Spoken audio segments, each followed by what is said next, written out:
So Kaylee back with another Sleep Tight with a chapter a night. We're reading Dominic about the dog who's on his adventure, and right now he's hanging out with a pig, and they both dozed off in the end of chapter 5. So let's read chapter 6 so that you can go off and have your dreams. For the next several days, Dominic was Mr. Badger's nurse, housekeeper, and friend. He fed him well, he kept his house clean and neat, he talked to him and listened to him talk.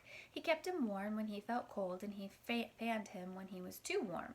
Most helpful of all was the music he played and his piccolo. It brought peace to the pig's spirit. One day Mr. Badger asked Dominic to sit beside him for a serious talk. "Dominic," he said, "Dominic, my friend, you are my friend, even though we've known each other only a few days. Dominic, I know my time has come to leave this life. I've lived 100 years and I'm not going to live any longer. I'm at the end of the story entitled Bartholomew Badger, and as I've told you, I'm alone in the world. I've had many relatives, many friends, all dear to me, but they all passed on before me. I was my mother's youngest child, the baby of the family." As Mr. Badger paused to rest, Dominic tried to visualize him as a baby, but he could only imagine a tiny pig looking old and wrinkled. Mr. Badger continued, "I was happily married, very much in love with my wife and prosperous, but we never had any children. It was the one thing missing from our life. How we longed to have piglets of our own. Of course we enjoyed playing with the children of others, but it wasn't the same as having our own.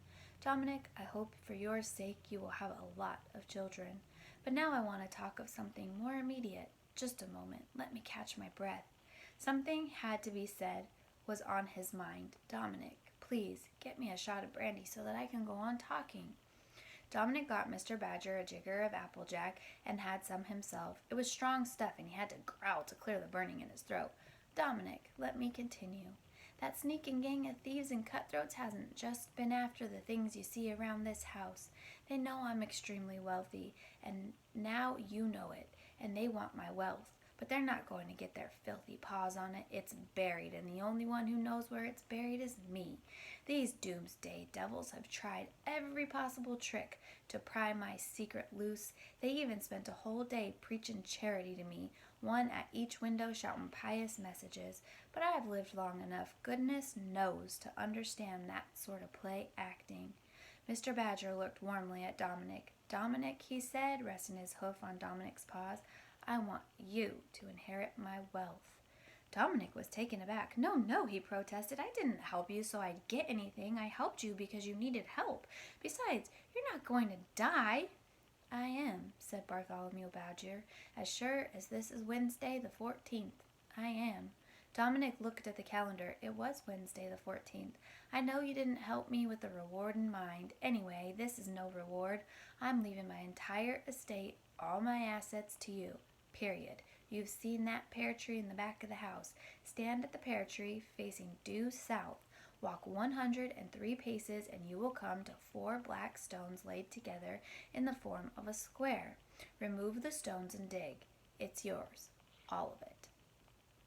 "Keep your money," said Dominic. "I don't want it. I only want you to stay alive and get well. I'll bet you could live another 100 years.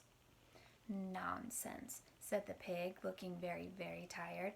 "I don't know just when I'm going to go. I'll say goodbye now. I'm so happy to have known you, and so grateful for your kindness. Now please, play me something beautiful on your piccolo." Dominic played his piccolo. He played quiet a while, and a while he played. Bartholomew Badger passed into the next world with a peaceful smile on his face. Dominic, worried, tried to wake him. Then he realized the pig was dead. Well, it's kind of a sad chapter, isn't it? I hope that it makes it so that you can sleep well, and we'll read chapter 7 tomorrow.